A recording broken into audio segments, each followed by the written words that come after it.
I guess my first question is, being a fan of the series, being a fan of Godzilla, was going into this, with that past, how did it play into actually doing the creating this film? What is he talking about? You know what I mean? Like because I pulled so much inspiration from so many of the other Godzilla films. I mean, to just write them off. I mean, that's exactly why the 1998 Godzilla didn't work, because it wasn't made by a real fan of the series. Because it's one thing to like the original movie, but that's not where it all ends. I mean, there's so much that's happened over the years with the character that and there's so many different variations on that, you know.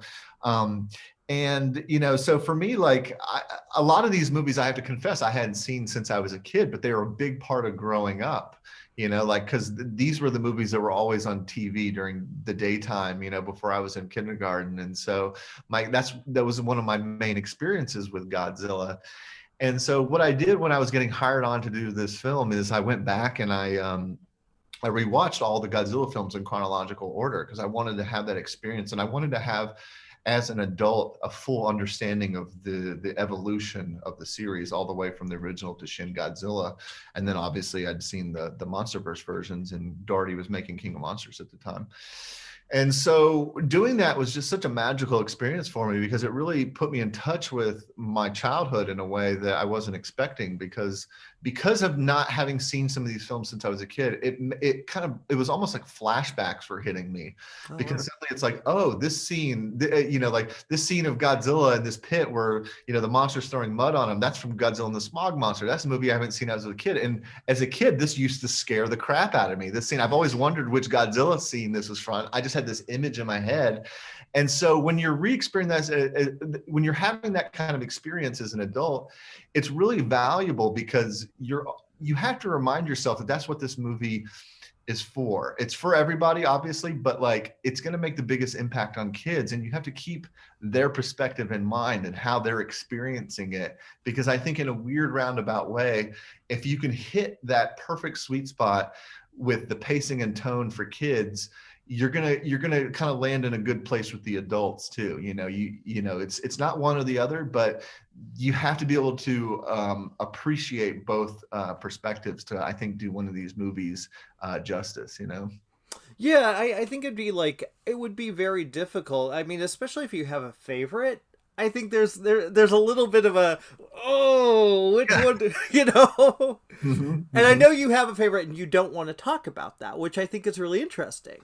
Yeah, well, it's like, having a favorite is one thing, and then knowing who you think should win the fight is another. You know what I mean? Like, and so I've always known, who I felt like would win if Godzilla and King Kong would match up, and that's never wavered since I was a kid. But I will say, I just love both of the characters so much that there's never a point where I was like, oh, I got to do a Godzilla scene, or oh, I got to do a Kong scene. I just can't wait till I can go back to the other character. It's like I had so much fun with both of them. But in terms of who I felt strongly would win, that's never wavered since second grade or so.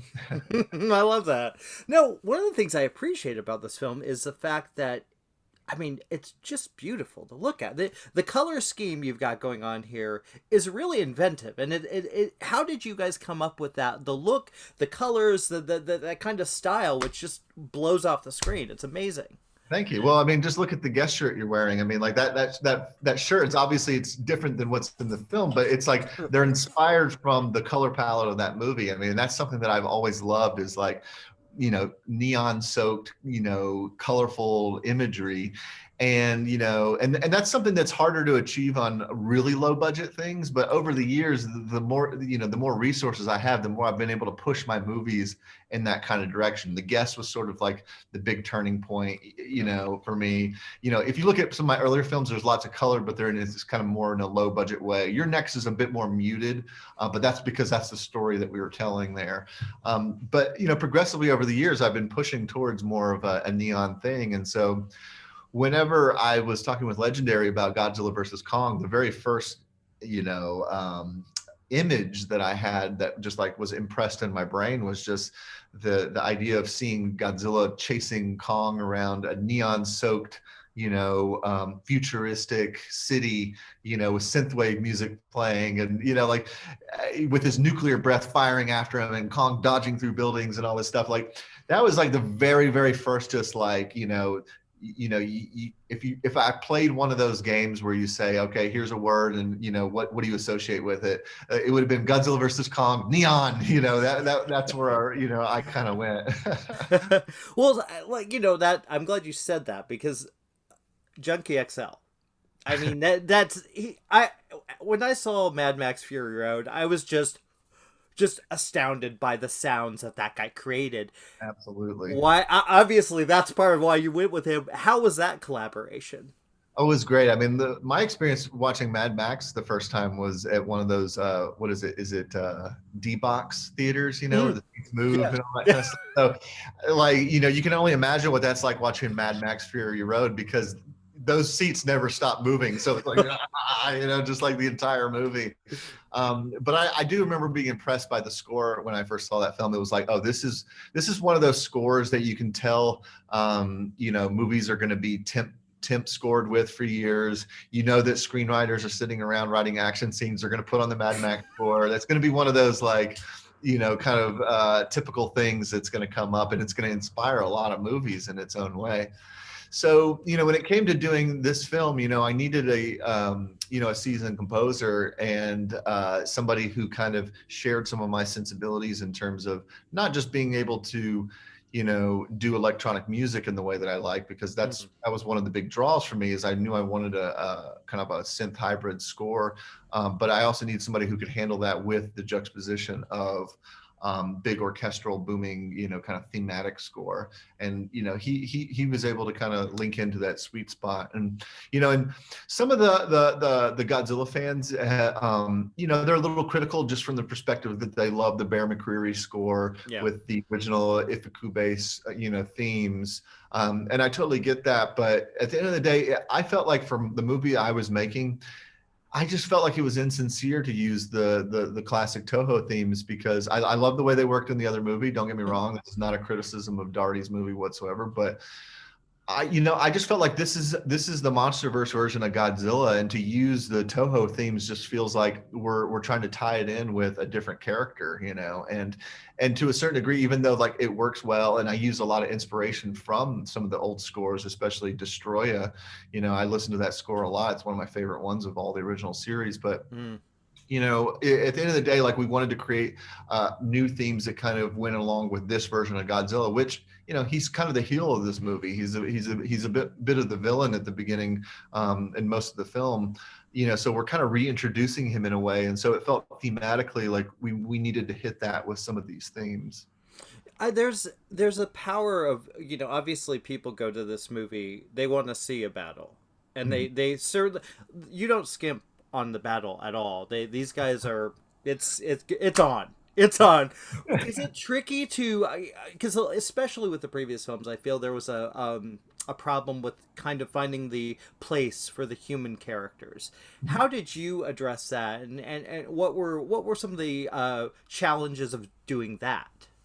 Well, I mean, speaking to that, that was literally the biggest challenge, because when people are coming to these movies, no matter what you do, they're coming to see Godzilla and Kong. They're coming to see monster fights, they're not coming to see the humans. So no matter, I think to a certain degree, it's almost an impossible task. It's like, no matter how good you make the characters, it just doesn't matter, like, and here I am working with some of the best actors on the planet: Rebecca Hall, Alexander Skarsgård, Brian Tyree Henry, Damian Bashir. It's just like, it doesn't fucking matter, how good the actors are and how cool the characters are.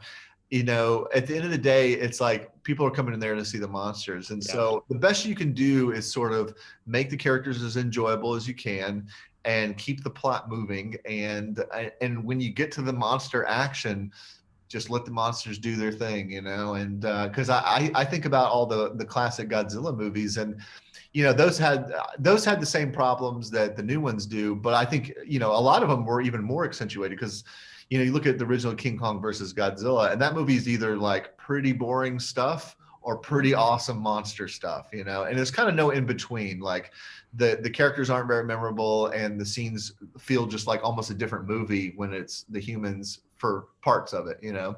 Yeah. But what those films get right is that when the monsters are on screen and when the action's happening, it just stays with the action and you get what you paid for. I mean, almost all the classic Godzilla films, you know, the last half hour is just like, it almost abandons the rest of the movie and it just goes for broke on monster action.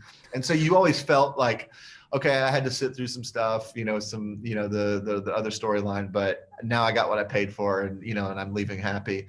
And, you know, I wanted to make sure that it wasn't just we were saving this action to the end. I wanted this movie to be as densely entertaining as possible. Yeah. And so there's a lot of like heavy lifting at the beginning of the film as a sequel that I have to do. You know, we have to set the state of the world. We have to show you where the characters are, where they've been. But we also have the added kind of difficulty of this needs to also stand alone. If you've never seen those movies, any of the other MonsterVerse movies, you need to be able to watch this and A, know what's going on, and B, just feel like you're watching a movie that works on its own. And so that's really challenging. But, you know, what I tried to do is always keep the monsters in the periphery. You know, even in the first half hour when we're doing the most exposition, you know, I tried to always have the monsters in basically every scene, you know, even if it's just for a couple shots. You know, I wanted to make sure that that you know, they were always nearby. And, you know, the movie tries to, I think it sends a message right away, right?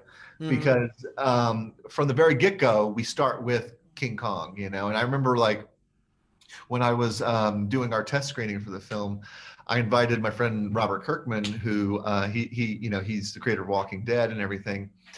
And he was sitting right next to me when we were at the test screening, and the screening's about to start, the lights go out, and he kind of, you know, nudges me with his elbow and he goes, "So how long do we have to wait till the monsters show up this time?" You know? And, you know, and then the very second shot of the film is of King Kong, and he just laughed out loud. And so what I think that does, though, is it sends a message to the audience that it's like, look, we're not going to make you wait. You know, you've seen these monsters in other films. We're not going to pretend like we're reintroducing them to you. Here they are. You know, this is the movie about the monsters, and, you know, let's hit the ground running. Yeah. Well, I've got one more question for you, and this is probably a quick one because I don't know if you're going to be able to say much, but you come back to a lot of, you're involved in a lot of big names, big films. You got Face Off coming up. Mm-hmm. Are we going to see John Travolta and Nicolas Cage? Well, it's a bit early to say specifically there about that. But what I will say is that the Face Off story it's not about a surgery. You know what I mean? It's not about the operation of switching somebody's face. That's just part of it. You know what I mean? That's what makes it kind of fun. But what Face Off is, it's the story of Sean Archer and Castor Troy, and that's what we're continuing. We're saying, like, we're continuing that story 20 years later. You know, we're you know, putting it in modern day, a little over 20 years, and that's all I can say right now, because, you know, like, nobody's been talked to necessarily, none of the actors. You know, there's been lots of rumors and stuff, like, you know. Are John Travolta and Nicolas Cage aware of this? Maybe, you know, but that's all I can say. Adam, you're the best. I love talking to you, brother. Thanks, man. It's been a blast. Yeah, we'll talk soon. Cheers. Bye. Bye.